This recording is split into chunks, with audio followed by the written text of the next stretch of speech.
Money. Man, they kept trying to shut down this video, so I'm going to be quick, sweet, and short and to the point. Check this out. So I was saying before all this stuff went down that there is a quickening happening in the spirit. If you want to know how to make grits, and they got something called instant grits, you literally put hot water on it and it quickens up to the readiness where you can make it palatable for your consumption.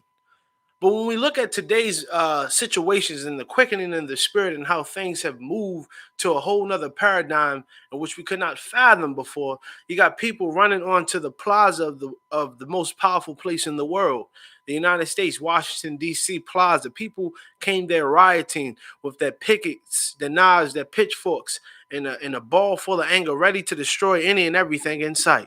Then when you look around and you think about it again, the next month, you see a shorty trying to beautify herself based upon what society tells her she ought to look like.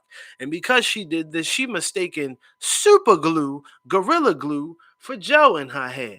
There's a quickening in the spirit where the meek shall inherit the earth and the wicked shall fall to the wayside. It says that the first shall become last and the last shall become first. It says there's a wealth from the wicked stored up for the righteous forsake.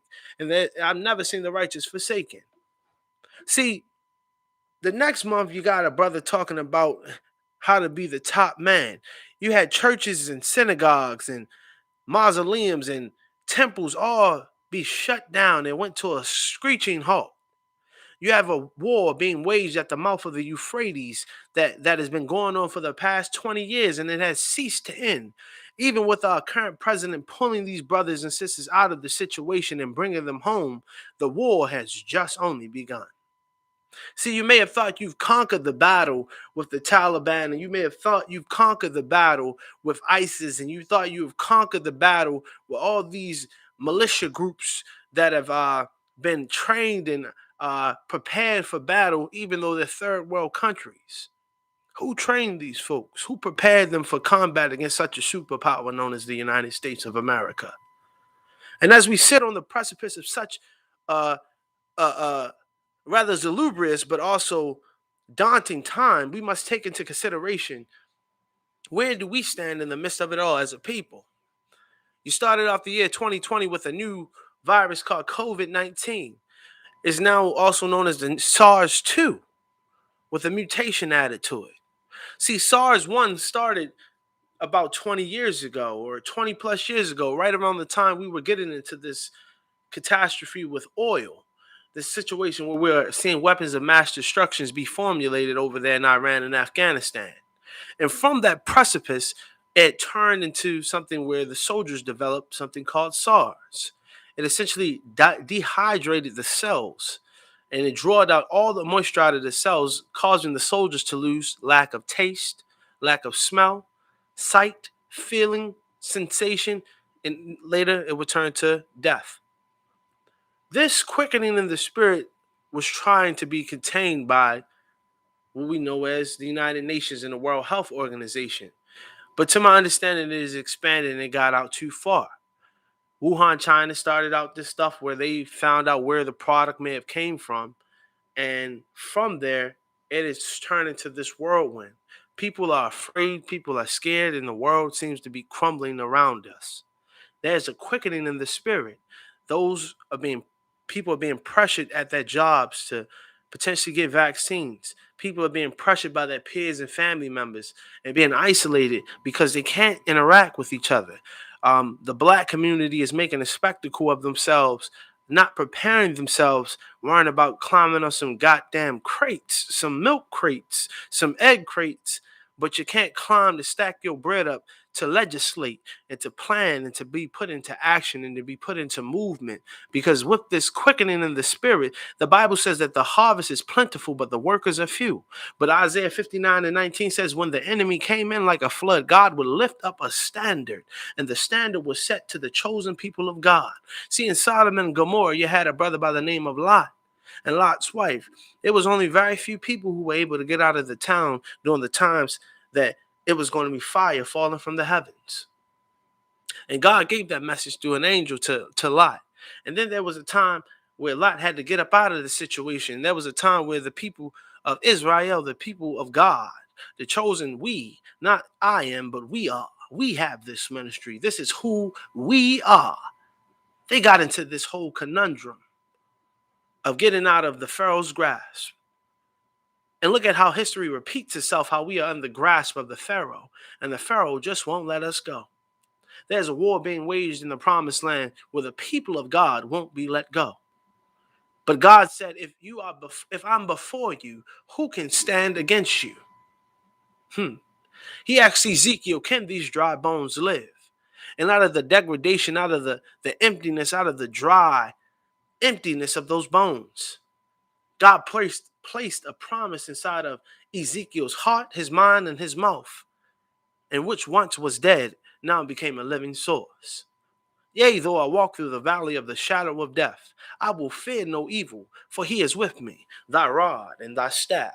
The understanding of the rod is the extension of your wisdom. See, seek ye first the kingdom of heaven and its righteousness. All these things shall be added unto you with good measure, pressed down and shaken together, runneth over into your bosom. See, the measure is talking about if you put God first, the steps of a righteous man are ordered by God. The word of God comes by hearing. If God spoke something into you and God spoke something to you, you ought to want to tune into what God is saying to you. See, once you follow the steps of what God had for you, nobody said that the road may be easy. Nobody said that this crystal stairwell will be just to bring you the prosperity and how beautiful the stairs are, but take into consideration the journey itself and not the destination. We're getting caught up in the fact that we are on a journey of our own mental edification, of our own liberation. Black folks don't got it right. We got to understand it. You still proclaim that we are citizens trying to make it right. Well, that Amendment 13 has still classified us as civilians and 3/5 of a human. This is why we didn't have the citizens' rights movement. We have the civil rights movement. Y'all to tap in. Knowledge is power. The quickening of the spirit comes under the pretenses that the churches, the synagogues, the temples all shutting down, in which these preachers, these ministers, and these rabbis, and these fathers, and these priests, and these cardinals, whatever the title may be, who are high-ranking of religious officials, which they saw, the one thing which they saw as a demonic, a secular aspect of grasping to the masses, which was social media, they're now seeing it as a tool to utilize to keep that ministry afloat. But see, there's a quickening in the spirit. There is famine in the land. They're talking about since 2012, GMO created clone meat. You got a recall on several different things outside of meat. You got produce being recalled.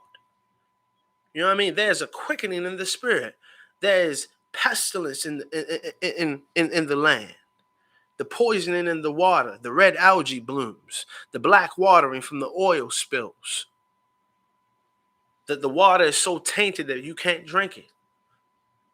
There is a quickening in the spirit. And during this time, the people who know the words of God, ine tufe shad, your kingdom weighs in the balance. As Joshua son of Nun came and gave the message to the Pharaoh, ine tufe shad, your kingdom weighs in the balance. Once he understood that his kingdom weighed in the balance, the Pharaoh had to make a decision. And when the Pharaoh made the decision out of his own arrogance, degradation surely met him soon after. And as we look today, as cryptocurrency is taking off, which is an unstabilized and unsanctioned banking system, and as we look at how businesses that were here to create a new generation and a continuation of economic stimulation within the United States are no longer here. You see how the freedom of that we spoke of, the land of the home and the free and the brave, we have a wall around Texas that's over 2,000 miles long. Yeah, it's not an efficient wall, but it is a wall still. There's a quickening in the spirit. The one who we profess to be our leader is not able to hold a mental capacity to hold conversation anymore, to be able to speak truth, to be able to tell what we thought was truth. There's a quickening in the spirit. Who we thought was the adversary, Donald J. Trump, is now really considered to be a friend and an advocate. There's a quickening in the spirit. But the choice is in your hands. The power is now in your hands. If you only knew what was in your hands, See, it says in 2 Corinthians, matter of fact, let's go to Genesis 2 and 7. Genesis 2 and 7, it tells us out of the chaos, out of the soil, out of the madness that we know as Mother Gaia, the earth, God formed you on the potter's wheel and breathed the breath of life into you. You became a living being with source and power and purpose. And then you went through the struggles of figuring out your purpose because you got caught up in somebody else's agenda as opposed to what God gave you. This is why Adam and Eve were placed outside of the garden. Adam had to work with the toil of his brow, and Eve had to deal with the pain labors. But then you fast forward to 2 Corinthians 4 and 7, where it says we have this treasure in earthen vessels, that the excellency of its power would be of God and not of us. There's a treasure way down on the inside of you. There's a chariot that lays not too far behind the utterance of God. It says in Psalms 82 and 1, it says, I, God, don't you know that ye are gods? We are the gods who are judging you. John 10, 34 through 36, Jesus said, don't you know that it is written in your law that ye are gods? See, there's a power and a quickening happening. This SARS thing that is outbreaking over in the Euphrates or the Promised Land. This SARS is something that is connected to the spirit.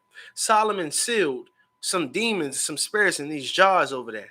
It seems, and we coming to find out through news today that these artifacts are being returned back to Africa, to the Promised Land in which they were robbed from. Ancient Persia, which we know now as Afghanistan, Iran, and Iraq, have artifacts from what we call Sumeria and Babylon. These artifacts possess these spirits and entities that have run amok. Now, these spirits and entities, I believe, have infested these brothers and sisters who are planning to come back home. And with COVID-19 on amok and going amok, I believe sure enough and surely that these people will cause COVID-19 to transform into something that we could never fathom. So the whole consideration, and when I say fathom, we talk about how the giants are returning sometimes, or the Nephilim or the Anunnaki. Well, the word SARS in Coptic text or ancient Egyptian text, it means Osiris. That's another word for saying the triple black, or the blue black, or the green black. Osiris. It also comes under a molecular biological phenomenon. It's similar to what we call chaos matter. The chaos matter is also known as melanin or metachlorine. This is found inside of the circulatory system of highly melanated people or anybody who has melanin, period. If your pineal gland is not calcified, you have this inside of you. So what happens is that the heat causes the circulatory system to activate itself. This is how you're able to stay out in the sun for a long time and you don't have a nervous breakdown. You don't go through heat flashes or strokes because the metachlorines is a liquid, electrically charged substance that is extraterrestrial to us. But it's a alchemical phenomenon. Long story short, the SARS, if you come from the Western civilization and you grew up on the fluoride and things that dehydrated the cells, you will become susceptible to the SARS, and the SARS could overtake you. But if you have a high concentration of melanin or metachlorine within your bloodstream, your circulatory system, and your organs, typically black or brown people, you can sustain such a battle. And with you being able to sustain such a battle, you wouldn't lose the sensation of taste or smell because you're fully hydrated. It's funny how Muammar Gaddafi had a large freshwater spring in Liberia, and he's now gone. But who runs that water spring now is something that is important because the people are suffering. The spirit is slowly leaving me. But what I want to say before I get out of here is that with this Osiris and the SARS thing, it's going to transform when it comes to America with these troops returning home, to my highest belief. And that little cloth we wear over our face, they had something in Chernobyl, Russia, where they had a nuclear meltdown where a 250-mile radius of all people surrounding a 250-mile radius of the nuclear meltdown had to be evacuated from their homes. From that, it was 100-year sanction where people could not return any livestock and animals domesticated or wild had to be executed and eradicated right away. They still can't return that to this day. But nobody questioned the fact that something that is in our air that you can't see nor quantify has now affected us all. And the only way we can protect ourselves is wearing a cloth over our mouth or getting some vaccine that has not been approved by the FDA.